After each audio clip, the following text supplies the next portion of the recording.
Class सबसे ज्यादा important है क्योंकि आज पहला क्लास है और पहला क्लास अटेंड करने से सारा क्लास समझ में काफी आसानी होती है। ऐसा होता है कि अगर शुरुआती मैथ में अगर छूट जाए तो फिर एक्सरसाइज बनाने में परेशानी आती है। अगर कॉन्सेप्ट क्लियर है तो आप बहुत ही आसानी से सारे क्वेश्चन को सॉल्व कर सकते हैं।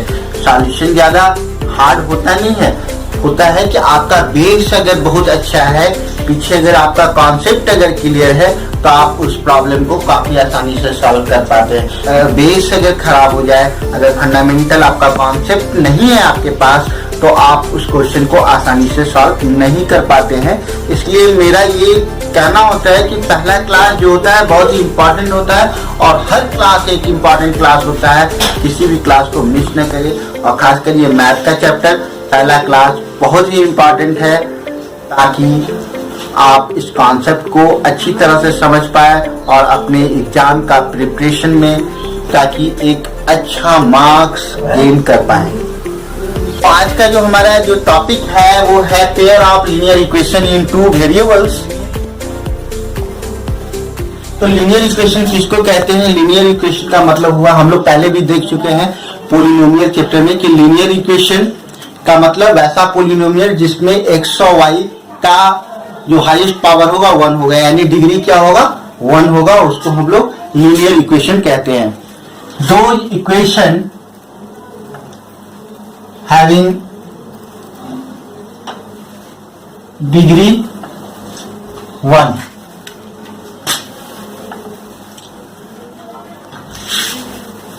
जैसे ax plus by plus c equals to 0. This equation is a general form of linear equation two variable.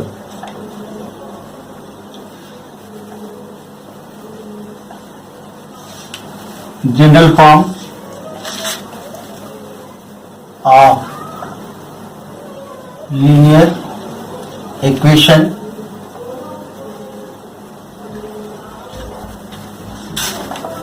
In two variable. तो x और y क्या है? वेरिएबल है। a b c क्या है? बिलोंग्स टू रियल नंबर और a और b यहाँ पे 0 नहीं होगा।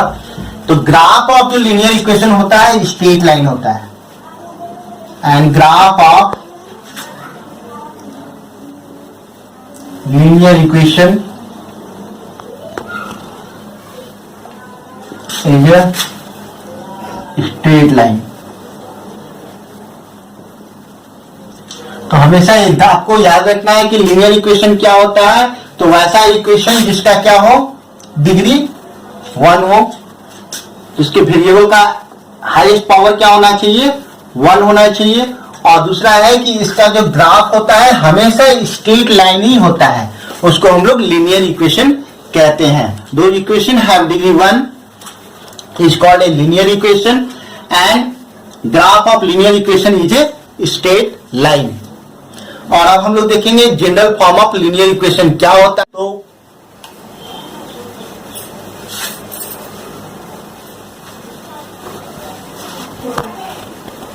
इन 1 वेरिएबल।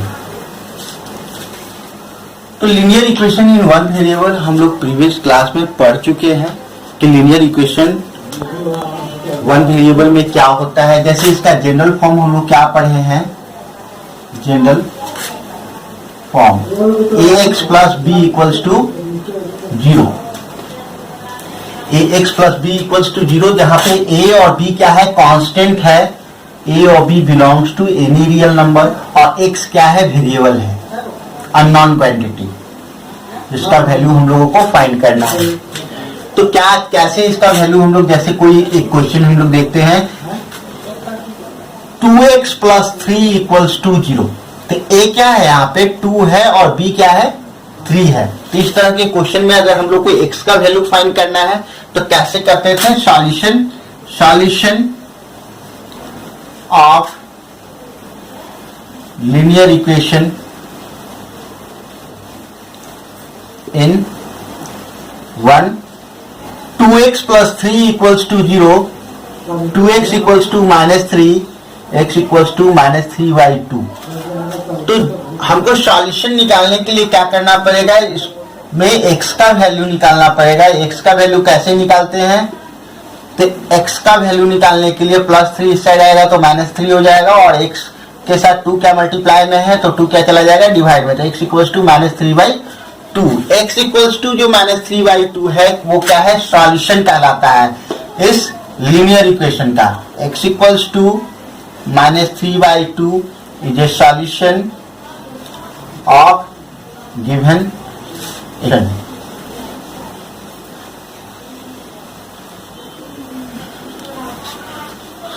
तो आप लोग समझ चुके होंगे, आप लोग पहले पढ़ चुके हैं, आप लोगों को याद आ चुका होगा कि किस तरह से हम लोग linear equation in one variable में कैसे सॉल्व करते थे। अब जो हम यहाँ पे हम लोग को पढ़ना है क्लास 10th में, और हम लोग क्लास 9th में भी पढ़ चुके हैं, लीनियर इक्वेशन इन 2 वेरिएबल्स, मतलब 2 अननोन क्वांटिटी उसमें होगा x और y। तो क्या होता है general form of linear equation इन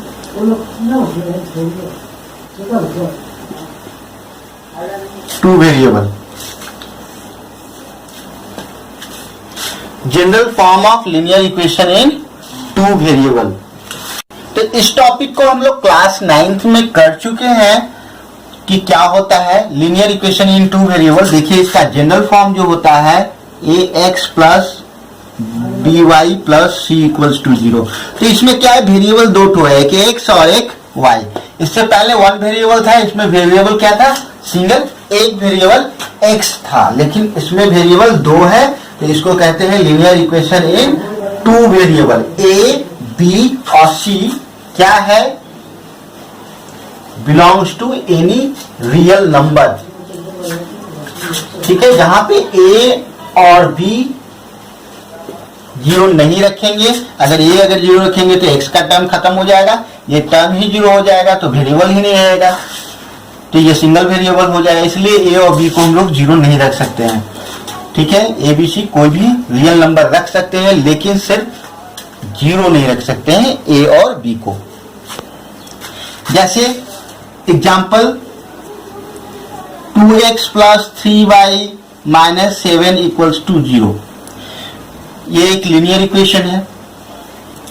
तो लीनियर इक्वेशन में x के साथ जो कांस्टेंट होता है उसको a बोलते हैं। कोएफिशिएंट ऑफ x क्या है, 2 है, a2। b का वैल्यू क्या है, 3। y के साथ जो होता है वो b कहलाता है, और c क्या है, -7। और देख पा रहे हैं 2, 3 और -7 क्या है, एक रियल नंबर है। जैसा कि हम बताए हैं कि a b c कांस्टेंट होगा, वो कोई भी रियल नंबर हो सकता है, तो a b c यहाँ पे रियल नंबर है। और भी example 2x plus 3y equals to 5। तो इसमें आपको बताना है कि a b और c का क्या वैल्यू है। तो बताइए क्या होता है। जैसे a पहला जो है 2x है, 3y है, 5 इस साइड है, तो इस साइड पहले हमको जनरल फॉर्म में लिखना होगा। जनरल फॉर्म में क्या होता है, राइट साइड इक्वल्स टू 0 रखे हैं, पहले x का टर्म, फिर y वाला टर्म, और फिर लास्ट में c कांस्टेंट टर्म। तो कांस्टेंट टर्म को इस साइड ले आइए, -5 इक्वल्स टू 0। तो a क्या है, 2, x का कोएफिशिएंट 2 है तो a हो गया 2। b क्या है, y का कोएफिशिएंट 3 है तो b हो गया 3, और c क्या है तो -5, तो a हुआ 2, b 3 और c -5। ठीक है, ये general form of linear equation in 2 variables है। ये इक्वेशन हम लोग 9th में पढ़ चुके हैं। और इसका सॉल्यूशन कैसे होता है, solution of linear equation in 2 variables, solution of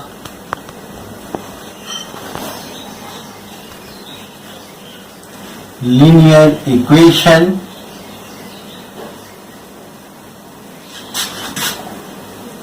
in 2 variable।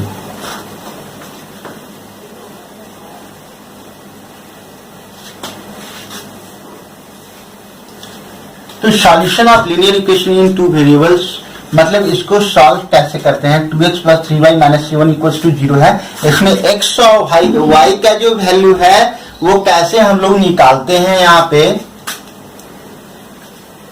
तो जैसे एक क्वेश्चन हम लोग ले लेते हैं examples. 2x plus 3y minus 5 equals to 0। यहां पे हमको x और y का वैल्यू निकालना है। तो इसमें नंबर ऑफ वेरिएबल्स कितना है, नंबर ऑफ वेरिएबल्स है 2, ठीक है, और हमको इससे x और y का वैल्यू निकालना है। तो किसी भी इक्वेशन को सॉल्व करने के लिए नंबर ऑफ वेरिएबल की जितना संख्या होती है, नंबर ऑफ इक्वेशन भी हमारे पास उतना ही होना चाहिए। यानी सॉल्व करने के लिए क्या होना चाहिए, for solution of linear equation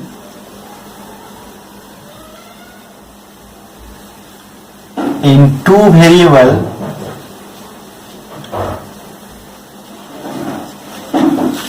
number of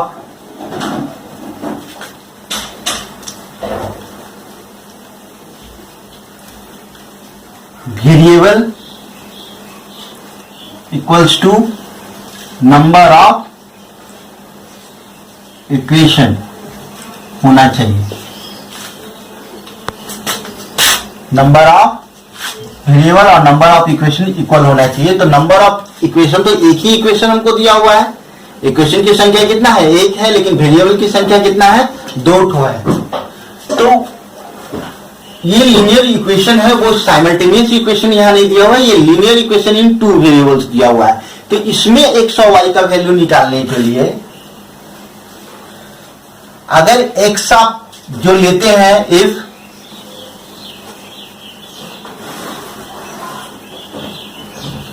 we take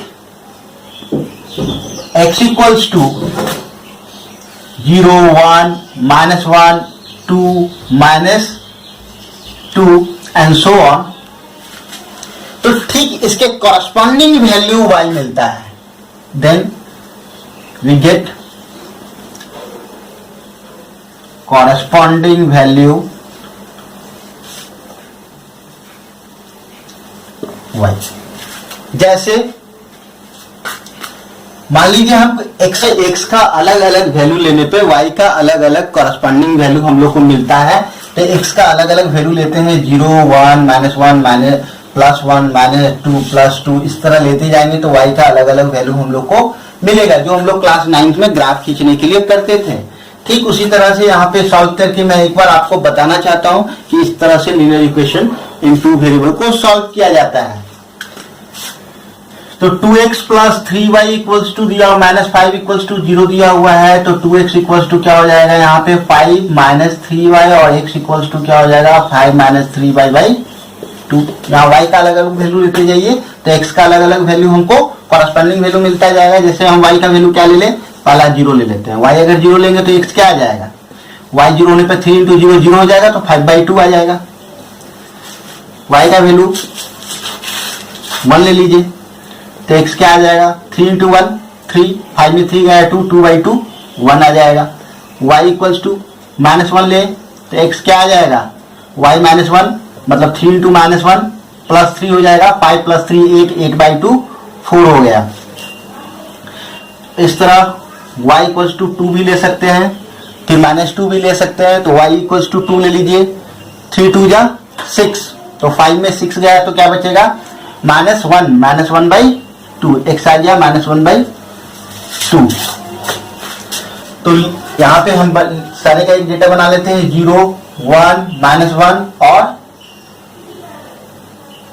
2।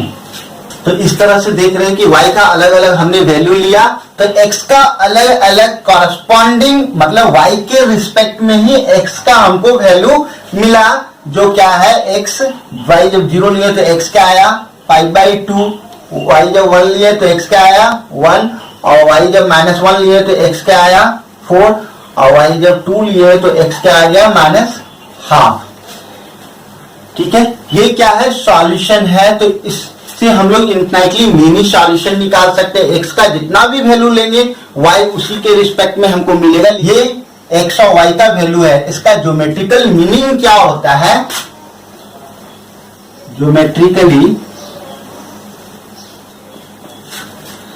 हम लोग कह सकते हैं, ज्योमेट्रिकली क्या मतलब हो गया इसका? It means that every points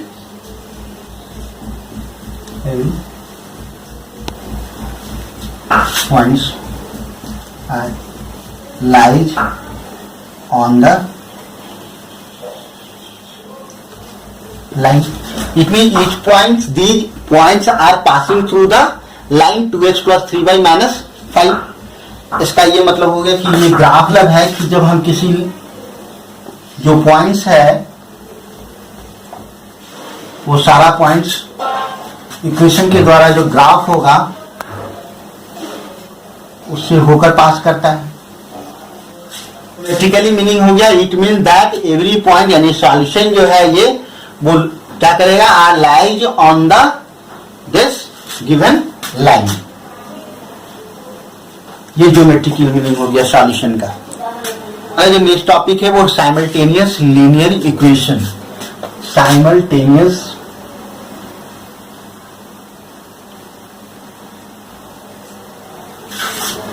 तो साइमल्टेनियस लीनियर इक्वेशन क्या होता है?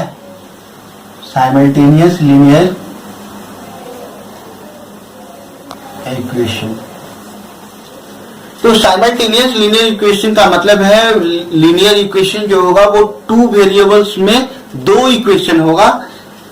ठीक है, नंबर ऑफ वेरिएबल्स जितना होता है उतना ही नंबर ऑफ इक्वेशन की संख्या भी होती है, तो वो साइमल्टेनियस इक्वेशन कराते हैं। उसमें x और y का जो वैल्यू होगा वो दोनों इक्वेशन के लिए सेम वैल्यू होगा।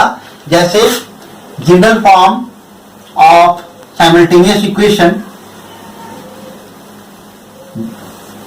General form a1x plus b1y plus c1 equals to 0 और a2x plus b2y plus c2 equals to 0। यहाँ पे a1 b1 c1 और a2 b2 और ये c2 सारा रियल नंबर होगा और a1 b1 और a2 और b2 जो होगा 0 नहीं होना चाहिए। ये कंडीशन है हमारा। तो ये जनरल फॉर्म हो गया साइमल्टेनियस इक्वेशन का। इसमें नंबर ऑफ वेरिएबल्स जो है x और y है, तो दूसरे वाले इक्वेशन पे भी सेम वेरिएबल x और y ही है, सेम वेरिएबल x और y है। अगर मान लेते हैं कि इसका इस दोनों साइमल्टेनियस इक्वेशन का यानी इन दोनों लीनियर इक्वेशन का जो सॉल्यूशन x और y का जो वैल्यू है वो अल्फा और बीटा है, तो ये अल्फा बीटा जो होगा पहले इक्वेशन के लिए भी xy को सेटिस्फाई करेगा और दूसरे वाले इक्वेशन के लिए भी xy को सेटिस्फाई करेगा। इसको हम लोग कहते हैं साइमल्टेनियस लीनियर इक्वेशन, जिसमें नंबर ऑफ वेरिएबल जितना है उतना ही नंबर ऑफ इक्वेशन भी है। सेम अननोन क्वांटिटी यहाँ x और y है, तो दूसरे वाले में भी अननोन क्वांटिटी x और y है। इसका ये मतलब है कि जो सॉल्यूशन x और y का जो होगा, जैसे सॉल्यूशन अगर x y का अल्फा बीटा है तो ये अल्फा बीटा दोनों इक्वेशन को सेटिस्फाई करेगा। उसको हम लोग कहते हैं साइमल्टेनियस लीनियर इक्वेशन। अब इसका सॉल्विंग प्रोसेस क्या है वो हम लोग देखेंगे, लेकिन सॉल्विंग प्रोसेस देखने से पहले इसको सॉल्व करने का कंडीशन क्या होता है उस पर बात करेंगे। सॉल्विंग कंडीशन,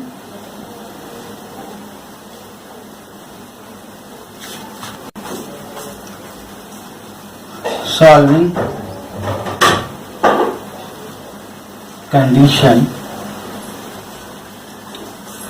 किसी भी साइमल्टेनियस इक्वेशन को वो इसके कांस्टेंट पे डिपेंड करता है, यानी x का कोएफिशिएंट और y के कोएफिशिएंट और ये कांस्टेंट टर्म जो है a1 b1 और c1 पे डिपेंड करता है कि सॉल्यूशन कैसा होगा। तो देखते हैं a1 by a2, a1 by a2, b1 by b2 और c1 बाई c2। अगर x का जो कोएफिशिएंट है और इस दूसरे वाले इक्वेशन में x का जो कोएफिशिएंट है, दोनों कोएफिशिएंट का जो रेशियो है, ठीक यहाँ y के साथ भी दोनों कोएफिशिएंट का जो रेशियो है और C1 और C2 का जो रेशियो होगा, अगर दोनों आपस में, तीनों आपस में इक्वल नहीं है, तो इसका मतलब है इस ये जो लीनियर इक्वेशन है इसका यूनिक सॉल्यूशन है, मतलब it has a unique solution. Unique solution का मतलब x और y का एक फिक्स वैल्यू है जो एग्जैक्ट वैल्यू आएगा यहाँ पे। Graph of two linear equation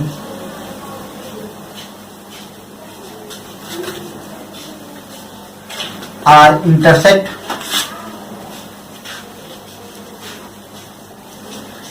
at a point.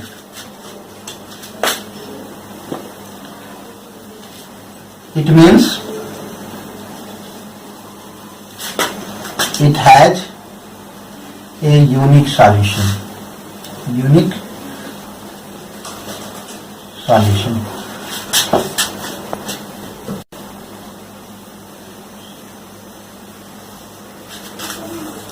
जैसे इसका ग्राफ है, दो इक्वेशन है हमारा a1x b1y plus c1 equals to 0, दूसरा ग्राफ है a2x plus b2y plus c2 equals to 0। अगर मान लीजिए इसका जो ग्राफ है दोनों का, तो हम जानते हैं लीनियर इक्वेशन का जो ग्राफ होता है वो एक स्ट्रेट लाइन होता है, और दूसरे वाले लीनियर इक्वेशन का भी ग्राफ एक स्ट्रेट लाइन है, और वो इस तरह से पास करता है कि दोनों एक दूसरे को जो इंटरसेक्ट करता है इस पॉइंट P पे करता है। P का जो कोऑर्डिनेट है वो अल्फा और बीटा है, तो ये इंटरसेक्शन पॉइंट ही सॉल्यूशन इस देगा। दोनों इक्वेशन का जो सॉल्यूशन है वो पॉइंट ऑफ इंटरसेक्शन देता है। तो point of intersection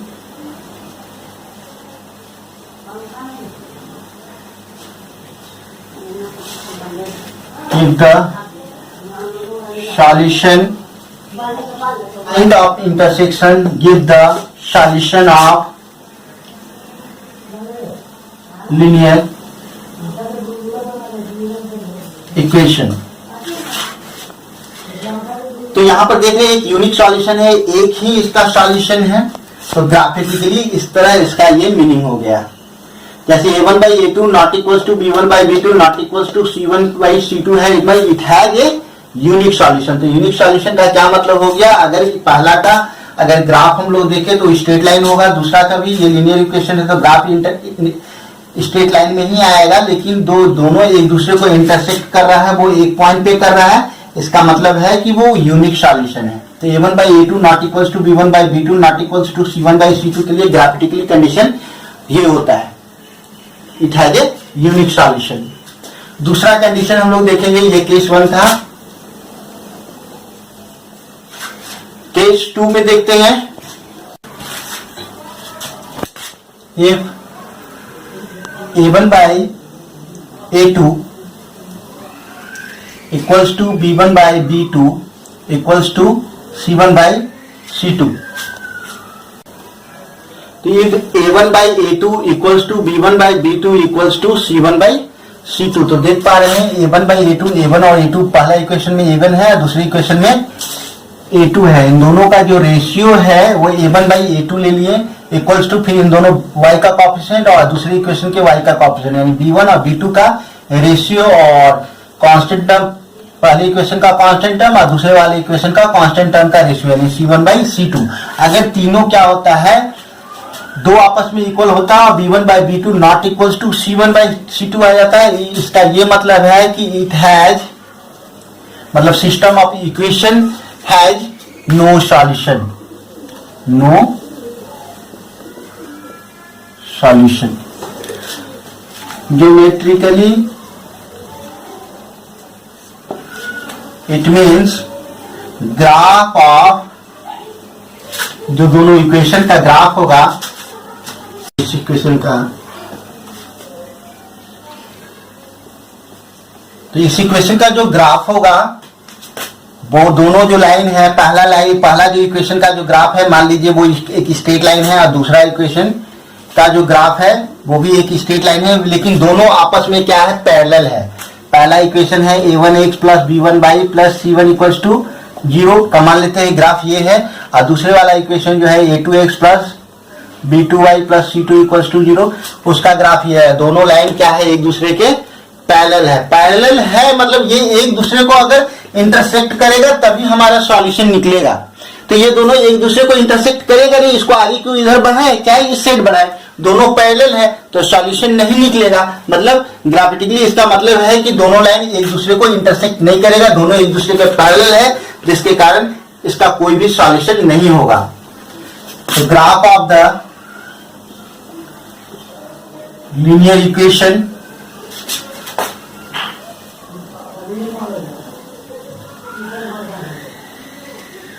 are parallel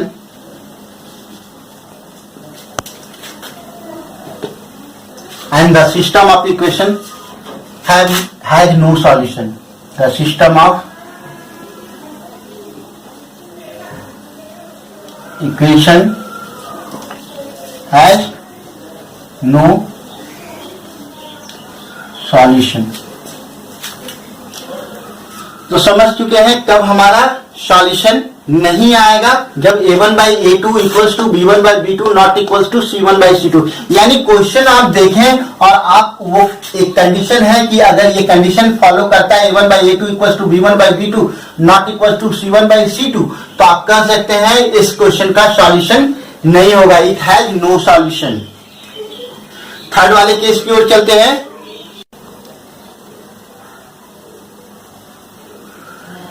तो दो इक्वेशन है a1x plus b1y plus c1 equals to 0 और a2x plus b2y plus c2 equals to 0। तो थर्ड कंडीशन जो हमारा है a1 by a2 equals to b1 by b2 equals to c1 by c2।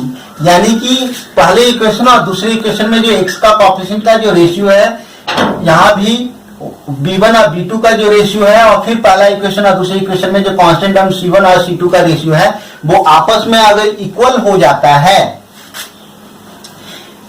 तो कहेंगे the system of equation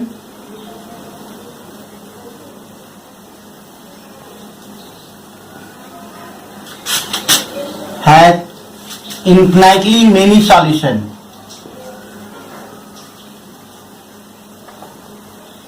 many solution मतलब इसका अनंत हल है। The system of equation has infinitely many solution. तब जब a1 by a2 equals to b1 by b2 equals to c1 by c2 का अगर कंडीशन आता है तो जो इक्वेशन होगा उसका नंबर जो सॉल्यूशन होगा वो इनफिनिटली मेनी सॉल्यूशन हो जाएगा। ग्राफ ज्योमेट्रिकली कैसे रिप्रेजेंट करते हैं हम लोग इसको,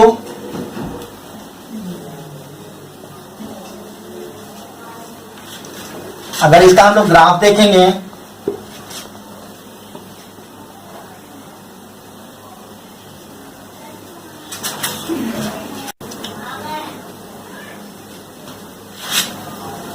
तो जानते हैं एक लाइन अगर दूसरी लाइन को कट करता है, इंटरसेक्ट करता है, तभी सॉल्यूशन आता है। तो यहां पे क्या होता है, तीनों इक्वल रहने के लिए एक लाइन के ऊपर से ही दूसरा लाइन क्या होता है, पास करता है। इसको कहते हैं कोइंसाइड करना। एक लाइन दूसरे लाइन के ठीक ऊपर है, यानी ये कोइंसाइड कर गया, एक दूसरे पे संपाती है, एक के ऊपर दूसरा लाइन है। मतलब हर जगह पे ये सॉल्यूशन देगा। एक लाइन दूसरे लाइन से जब टकराया, कट इंटरसेक्ट किया, तो हर पॉइंट पे ये क्या कर रहा है, सॉल्यूशन हमको निकालना है, मेनी सॉल्यूशन ये देगा।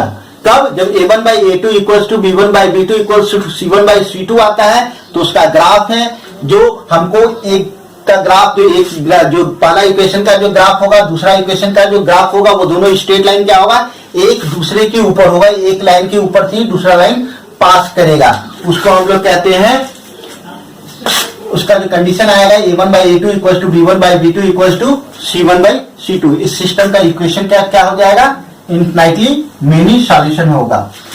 तो the graph of equation coincide to each other.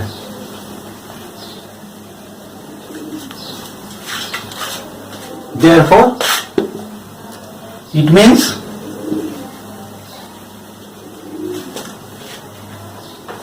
it has infinitely many solution. Infinitely many solutions. तो ये था थर्ड केस। तो केस 1, केस 2 और केस 3 ये सॉल्विंग कंडीशन है जिसको आपको ध्यान रखना, इसको हर समय आपके माइंड में रखना जरूरी है लीनियर इक्वेशन को सॉल्व करने के लिए, ताकि हम इस इक्वेशन को देखकर ही पता कर सके, इस साइमल्टेनियस इक्वेशन को देखकर सिर्फ मालूम कर सके कि उसका जो सॉल्यूशन होगा वो यूनिक होगा या नो सॉल्यूशन होगा या इनफिनिटली मेनी सॉल्यूशन होगा, और उसका जो ग्राफ होगा वो कैसा होगा। ये है और आपका जो होम असाइनमेंट है केस 1, केस 2 और केस 3 यानी कंडीशन जो है सॉल्विंग कंडीशन है, इसको आपको लर्न करना है, आपको इसको दिमाग में कॉन्सेप्ट को रखना है, ताकि अगले दिन जब हम इसको ग्राफिकली मेथड बताएं तो आपका ये कॉन्सेप्ट क्लियर हो सके और आपको क्वेश्चन आसानी से समझ में आ सके। Thank you for watching my channel.